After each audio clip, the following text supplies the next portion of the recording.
Of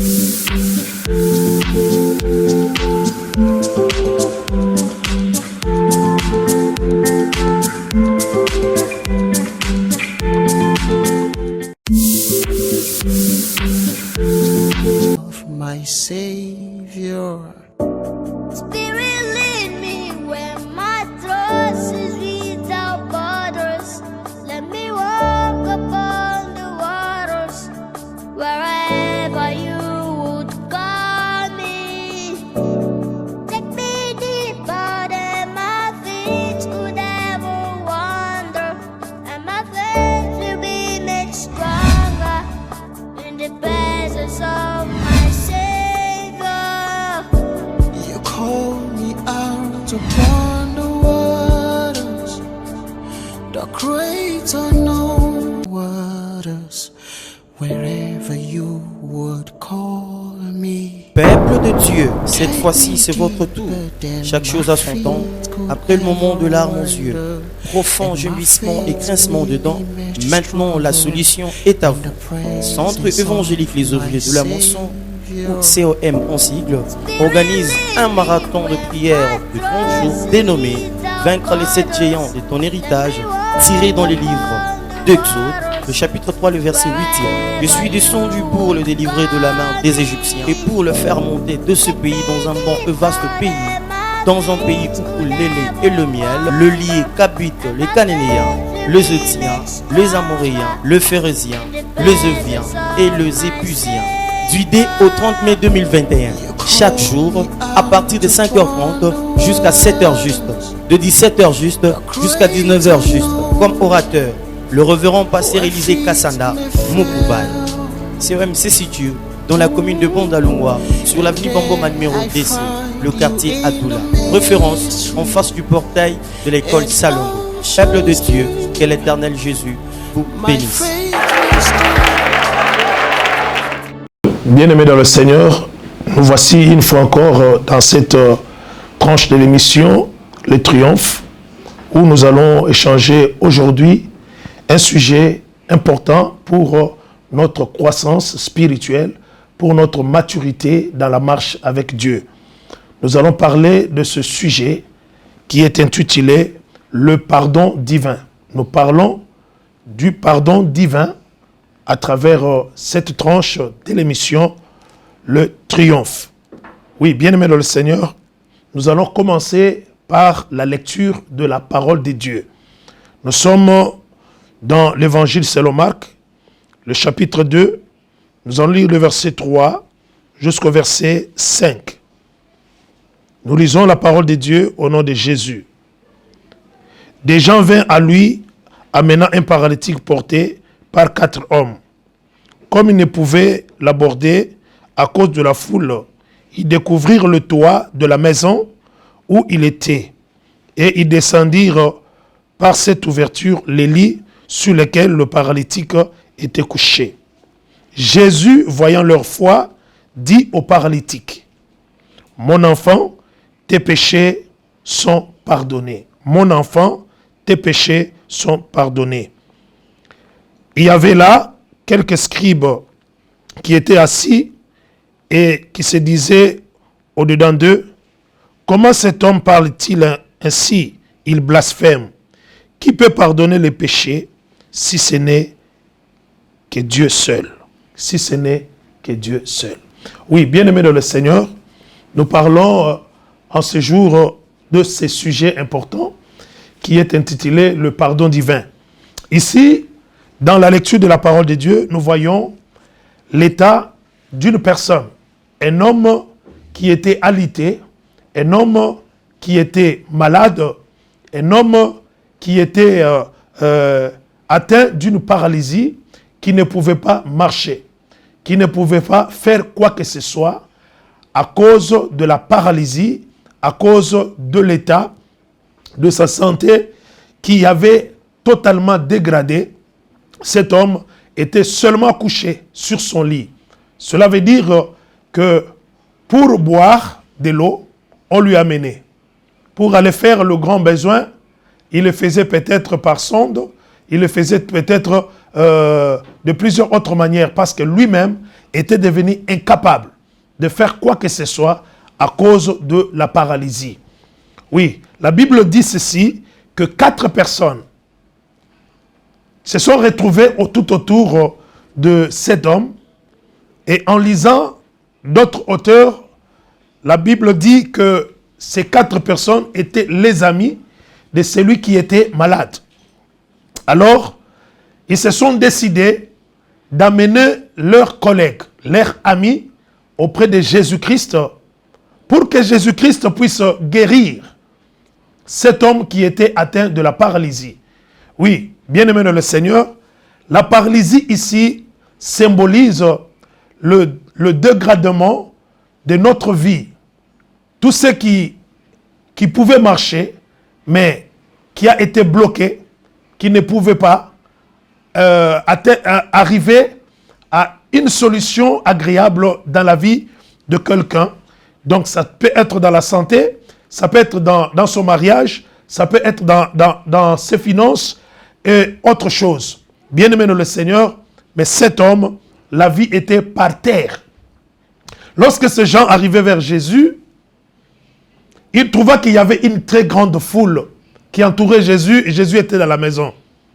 Ces gens ont pris le risque de faire descendre cette personne à travers un trou qu'ils avaient créé dans la toiture de cette maison, qui l'air d'ailleurs n'appartenait pas. Ils ont pris le risque pour sauver leur ami. Bien-aimé dans le Seigneur, si tu veux progresser, si tu veux avancer avec Dieu, il faut être une personne qui sait prendre des risques.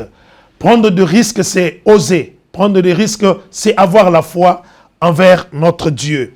Oui, bien-aimé dans le Seigneur, ils ont fait descendre cet homme jusque là où était Jésus. Et la Bible dit, Jésus voyant leur foi, Jésus ayant regardé, ayant observé leur foi, Jésus dit à cet homme qui était alité, cet homme qui était malade, Jésus lui dit, mon enfant, tes péchés te sont pardonnés. Mon enfant, tes péchés te sont pardonnés. Et bien aimé dans le Seigneur, nous constatons et nous observons tous ensemble que ce qui avait amené la paralysie dans la vie de cet homme, c'était l'état de son péché. Ce qui avait désarmé la vie de cet homme, c'était sa conduite du péché. Ce qui avait bloqué, ce qui a empêché cet homme de faire des progrès dans sa vie, c'était l'état du péché. Laisse-moi te dire, bien-aimé dans le Seigneur, le péché n'est rien d'autre que la désobéissance à la parole de Dieu. Le péché n'est rien d'autre que la désobéissance à la volonté de Dieu, à la parole de Dieu. C'est pourquoi nous devons faire attention, nous, enfants de Dieu, nous qui avons reçu le Seigneur comme Seigneur et Sauveur pour notre vie. Regardez ici, la vie de cet homme a été paralysée, a été bloquée, rien ne marchait dans sa vie à cause de l'état du péché. La Bible dit que le salaire du péché, c'est la mort. Et le don gratuit de Dieu, c'est la vie éternelle. Oui, ma soeur, mon frère, le péché peut entraîner beaucoup de conséquences dans la vie d'un enfant de Dieu. Laisse-moi te dire, la Bible souligne d'abord pour dire que le salaire du péché, c'est la mort. Le péché peut engendrer la mort physique, peut engendrer la mort spirituelle, peut engendrer la mort matérielle, la mort financière. Le péché dans la vie d'un homme peut suspendre la destinée de quelqu'un.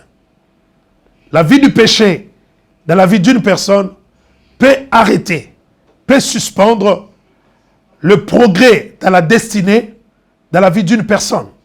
Je vois cela avec le peuple de Dieu.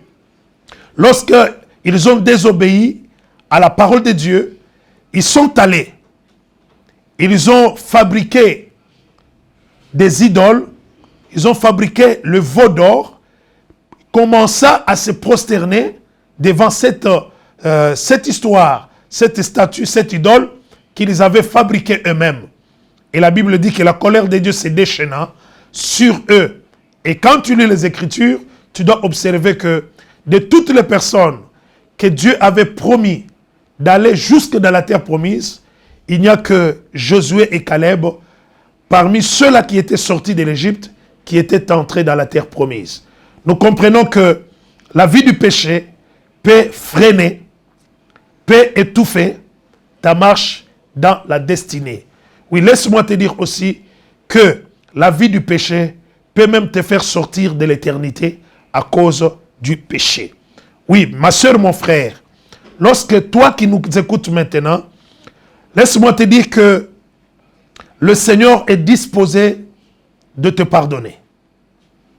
Peu n'importe ta faiblesse, peu n'importe l'état où se trouve ton âme maintenant, pendant que je te parle, laisse-moi te dire que l'amour de Dieu est sur toi et le pardon de Dieu est disponible. Oui, lorsque une personne tombe dans le péché, il y a le comportement ou d'attitude que la personne développe ou commence à vivre après son état du péché. Le premier comportement qui s'affiche après le péché, c'est la culpabilité. La personne se culpabilise, il trouve que Dieu l'a totalement, complètement abandonné, qu'il n'a pas même raison de se rapprocher encore de Dieu à cause de ce qu'il a fait.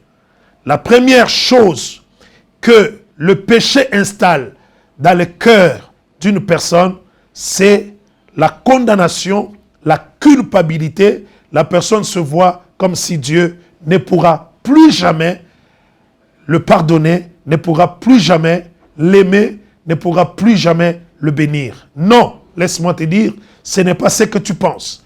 Ce n'est pas ce que tu réfléchis. Ma soeur, mon frère, laisse-moi te dire que Dieu t'étend la main. Le seul qui a le pouvoir de pardonner le péché, c'est Jésus. Le seul qui a le pouvoir d'effacer le péché dans la vie d'une personne, ce n'est que Jésus. Et la deuxième chose, quand le péché s'installe, le comportement ou la vie de cette personne qui est tombée dans le péché, la personne commence à s'éloigner de Dieu. La personne commence à s'écarter de Dieu. Je vais retourner dans les Écritures pour démontrer cela. Lorsque Adam et Ève ont désobéi à la parole de Dieu, Adam et Ève ont fui la présence de Dieu. Dieu n'a pas fui Adam et Ève, mais c'est Adam et Ève qui ont fui devant la face de Dieu. Beaucoup de gens, lorsqu'ils tombent dans la vie du péché, ils se retirent eux-mêmes de la présence de Dieu. Ils ne vont pas encore à l'église. Ils commencent à te donner beaucoup de raisons. Ils commencent même à dormir sans prier. Ils se disent, ça ne vaut pas encore la peine de citer le nom de Dieu dans ma bouche, d'écouter la parole de Dieu, d'aller à l'église. Adam et Ève, lorsqu'ils sont tombés dans la désobéissance à la parole de Dieu, c'est eux-mêmes qui ont fui et sont allés se cacher. Laisse-moi te dire, mon frère, ma soeur, ne te cache pas. Ne te retire pas totalement, parce que tu risques de perdre même l'éternité. Tu risques de perdre la vie éternelle que tu as reçue par la foi à travers la grâce que Jésus nous a apportée. Bien-aimés dans le Seigneur, le pardon divin est disponible et est possible. Jésus dit à cet homme, tes péchés te sont pardonnés. Et la Bible dit, sur place, la personne qui était alitée s'est mise debout et a commencé à marcher. Il a porté son lit, il est sorti. C'était un miracle. Oui, bien-aimé de le Seigneur, reviens vers le Seigneur. Je sais que tu es en train de te condamner en ce moment. Je sais que tu es en train de te poser mille et oui une question. Est-ce que Nzamba oyokanga? Est-ce que Nzamba yebinga lisusu? Est-ce que Nzamba omonanga? Laisse-moi te dire, Dieu te voit, Dieu te connaît. Il veut juste que tu te lèves. C'est que Dieu ne veut pas que la personne reste dans la vie du péché. Ma soeur, mon frère, relève-toi. Relève-toi au nom de Jésus. Reprends, va auprès de Dieu. La Bible dit, si nous confessons nos péchés, il est fidèle et juste pour nous pardonner. Le Seigneur te pardonne. Laisse-moi t'annoncer cette bonne nouvelle, que l'amour de Dieu est plus puissant que l'état de ton péché. L'amour de Dieu et la compassion de Dieu, la miséricorde de Dieu est plus efficace que ta faiblesse. Retourne devant le Seigneur, bien-aimé dans le Seigneur, parce que le Seigneur t'attend.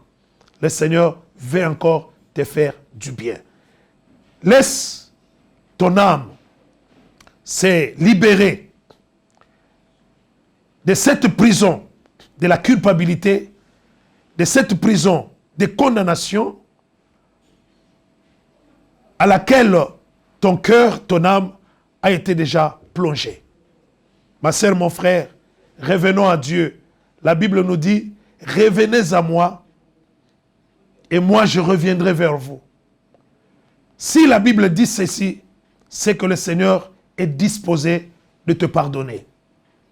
Le Seigneur est disposé de te faire encore du bien. Ne t'écarte pas complètement de la face de Dieu. N'abandonne pas la vie de foi. Quel que soit l'état de ton péché. Mais je suis ici, ma soeur, mon frère, pour te dire, tu étais tombé dans une faiblesse, dans un péché, tu as désobéi à la parole de Dieu sur un point quelconque. Mais laisse-moi te dire, ne reste pas sur la terre, ne reste pas dans la poussière, ne reste pas dans cet état-là. Ressors, relève-toi, reviens vers le Seigneur, demande à Dieu pardon. Dis au Seigneur que tu as mal agi. Dis au Seigneur que j'ai péché devant toi. Je me repens, Seigneur, au devant de ta face. Bien-aimés dans le Seigneur, lorsque nous allons lire encore la parole de Dieu, nous sommes dans le livre de Michée, chapitre 7, le verset 18 au verset 20. Michée, chapitre 7, Michée, chapitre 7, le verset 18 à 20.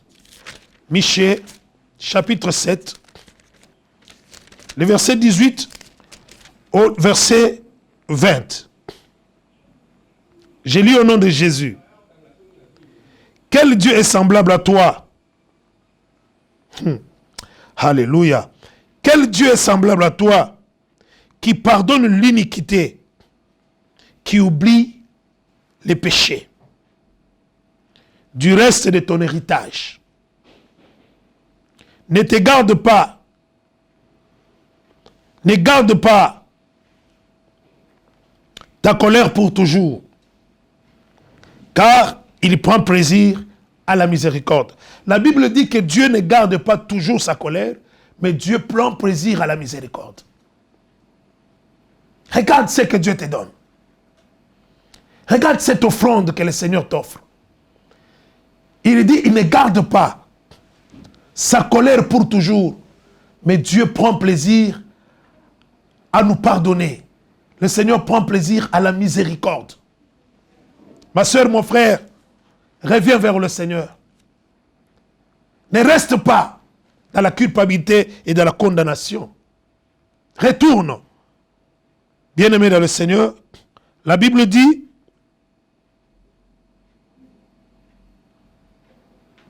il aura encore compassion de tous. Il mettra sous ses pieds nos iniquités. Tu jetteras au fond de la mer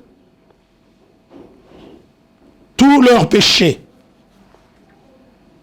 Tu témoigneras de la fidélité à Jacob, de la bonté à Abraham, comme tu l'as juré à nos pères au jour d'autrefois. Ici, la Bible dit que le Seigneur aura compassion de toi.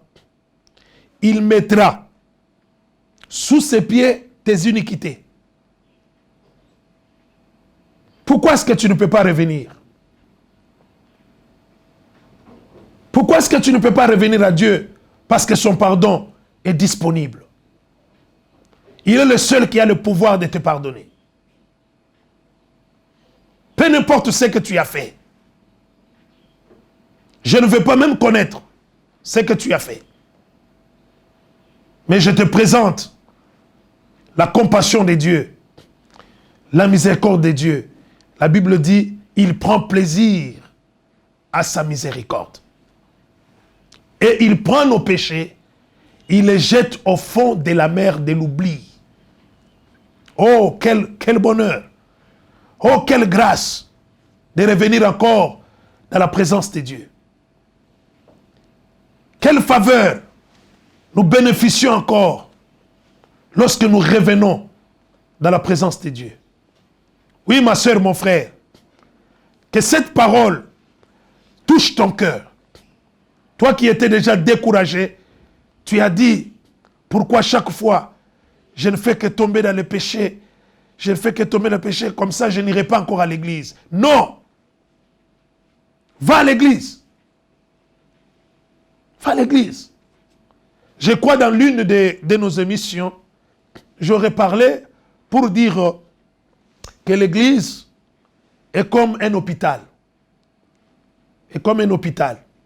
C'est pourquoi la Bible dit que le but des 5 ministères dans l'église, c'est pour la perfection des saints. On dit les saints, mais la Bible dit la perfection des saints. Comme la Bible dit encore que celui qui est saint se sanctifie davantage. Ma soeur, mon frère, la Bible dit que jusque nous puissions arriver à l'unité de la foi. Quand tu regardes dans les églises, on n'est pas dans l'unité. Mais est-ce que Dieu n'écoute pas les églises? Dieu les écoute. Reviens vers le Seigneur. Reviens à Dieu. Reviens à Dieu. Ce qui est important, c'est de retourner vers le Seigneur et de prendre la décision de ne pas encore faire un demi-tour pour encore rester dans le péché. Même si cela se répète dans ta vie, je vais te dire une chose. Le Seigneur ne t'abandonne pas. Si la fois passée, tu avais menti, tu as demandé pardon, et après 2 mois, tu as osé encore mentir. Tu vas voir que après 6 mois, cela peut encore arriver. C'est que tu es en train de faire des progrès. Jusqu'à ce que tu arriveras à la perfection totale.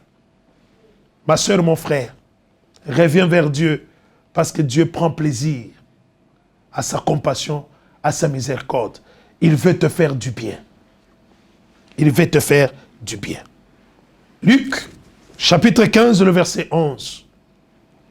La parole de Dieu nous montre cet enfant, le fils cadet, à qui son père avait remis la part de ses biens, la part de des richesses. Ces jeunes gens est allé dilapider, détruire, gaspiller tout ce qu'il avait reçu de son père. Oui, même toi, il y a quelque chose que tu avais reçu de Dieu. Tu avais reçu de Dieu une certaine grâce. Tu as reçu de Dieu une bénédiction. Mais à cause de la vie du péché, tu as tout détruit. Fais comme ce jeune homme. Lorsqu'il a vu que tout n'avançait pas, il a pris la décision. Ce qui compte aujourd'hui, ce soir, à travers cette exhortation, à travers ce partage, c'est l'état de ton cœur, la décision que tu peux prendre. Ce jeune homme a pris la décision. Il a dit, oui, je me lèverai. J'irai vers mon père. Je lui dirai, papa, je ne suis pas digne que tu me puisses me considérer comme ton fils. Traite-moi comme un mercenaire, comme un de tes travailleurs. Mais regardez la réaction du père. C'était l'amour. Regardez la réaction du père. C'était la compassion. Tel que nous venons de dire que Dieu prend plaisir à la miséricorde, à la compassion. Regardez la réaction du père. Il a offert à cet enfant sa miséricorde. Le père a embrassé. Avant même que le fils puisse terminer les mots de sa bouche, le fils s'est retrouvé déjà dans les bras de son père. Ça, quelle dimension de la compassion, quelle dimension de l'amour. Dieu t'aime. Dieu t'aime. Je dis encore, Dieu t'aime. Il veut te faire encore du bien. Ne reste pas dans cette position-là. Ne reste pas par terre. Si tu es tombé, relève-toi. Si tu as commis un péché, reviens vers Dieu. Demande-lui pardon. Il te pardonne. Il est compatissant et miséricordieux. Sa miséricorde dure à toujours. Ses bontés et ses compassions ne sont pas épuisées. Elles se renouvellent chaque jour, chaque matin. Je t'exhorte, toi qui as pris la décision, à cause de ton comportement, à cause de ta conduite, tu as dit, je n'irai pas encore à l'église. Je ne prierai pas encore. Tu as abandonné le chemin de la foi. Aujourd'hui, ce soir, le Seigneur t'interpelle de revenir vers lui, de lui faire encore confiance, parce qu'il a besoin de toi. Bien-aimé dans le Seigneur, nous sommes arrivés à la fin de cette exhortation. Je voudrais bien prier ensemble avec toi. Là où tu es, je veux que tu prennes une décision dans ton cœur. De dire, Seigneur, je reviens. Tu peux poser ta main sur ton cœur. Je vais prier pour toi. Tendre Père, le Dieu d'amour, le Dieu de fidélité. Ta fidélité dure à jamais. Tu prends plaisir à la miséricorde.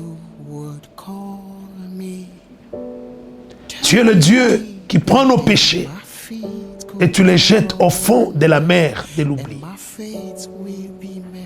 Mon frère et ma sœur s'étaient écartés de toi à cause de son péché, à cause de sa conduite.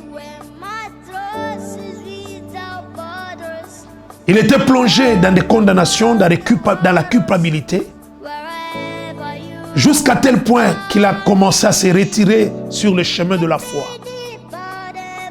Comme Adam et Ève, le jour où ils ont désobéi, ils sont allés se cacher loin de ta face.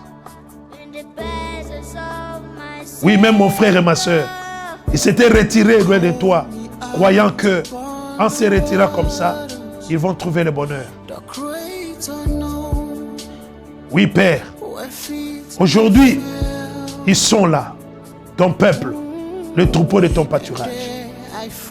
Consens, au nom puissant de Jésus, de pardonner à mon frère. Au nom puissant de Jésus, de pardonner à ma soeur. Pour sa faiblesse, pour son péché. Le jour où toi, Jésus, tu as croisé l'homme qui a fait 38 ans à l'ité, tu lui as guéri. Et quand tu lui as croisé dans le temple, tu lui as dit, va, ne pêche plus encore. Oui, Seigneur, qu'il puisse bénéficier d'abord de ta miséricorde et de ta compassion. Parce que tu as dit, si nous confessons nos péchés, tu es fidèle et juste pour nous pardonner. Pardonne à mon frère, pardonne à ma soeur. Dans le nom puissant de Jésus. Répète après moi, Seigneur Jésus, je viens à toi avec mon cœur, avec ma pensée, avec ma force. Je me repens de mon péché que j'avais commis dans ma pensée, dans ma conduite, dans mon langage, dans ma vie. Cette faiblesse, qui m'a éloigné de toi. Aujourd'hui, je reviens parce que j'ai écouté ta parole. Pardonne mon péché. Pardonne mon péché. Pardonne-moi dans le nom puissant de Jésus.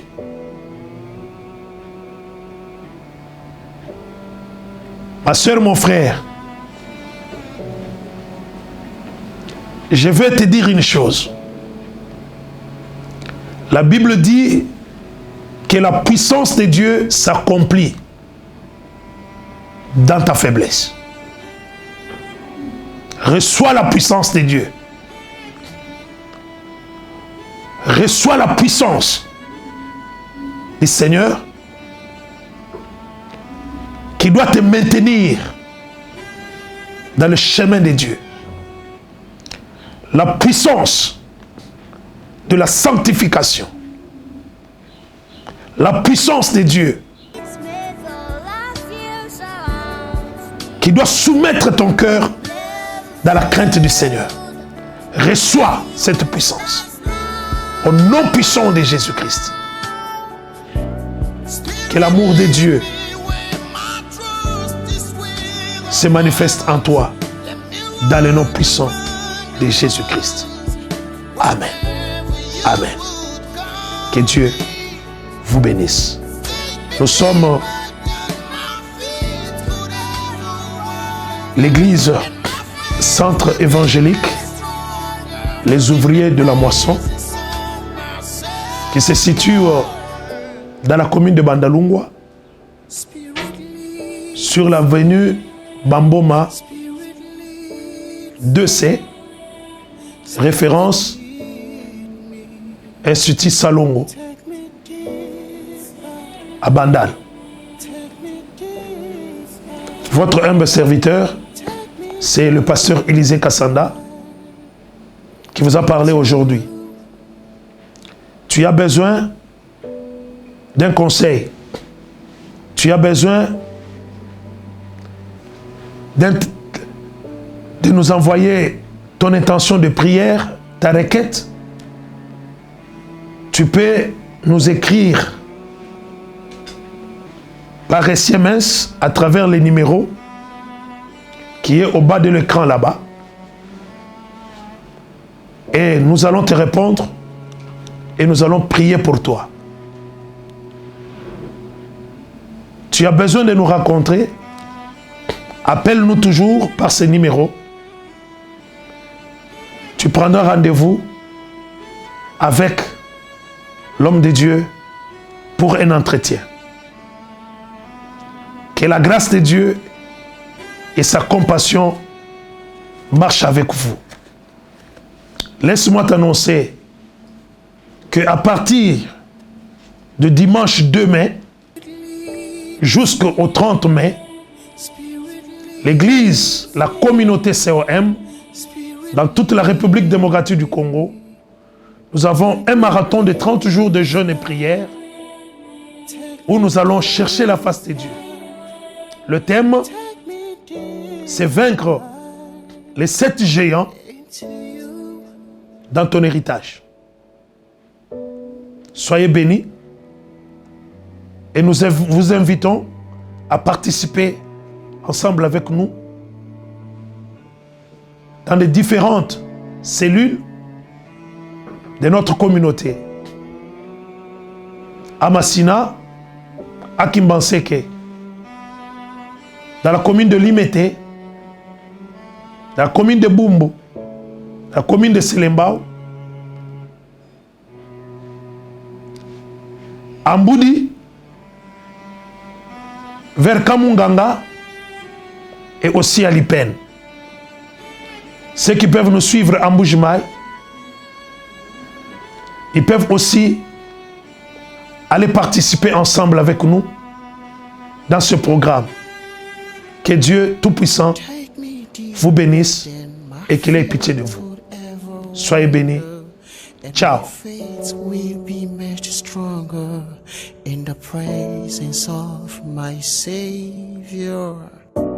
Spirit